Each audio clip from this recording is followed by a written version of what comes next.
Достар, бүгін сіздермен өте дәмді десерт дайындайтын боламыз. Бұл десертті негізінен кез келген жеміс-жидектен жасауға болады. Мен бұл жерде смородина алдым, яғни бір кесе қызыл смородина және бір кесе клубника, яғни құлпынай алдым. Қазір біз құлпынай мен смородинаны блендерден жақсылап езіп аламыз.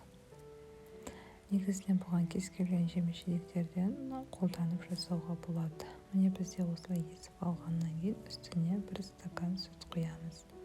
Сүт құйып жақсылап барлығын тағы да езіп араластырамыз. Міне бізде толықтай осылай ергеннен кейін үстіне дәміне қарай шекер саламыз.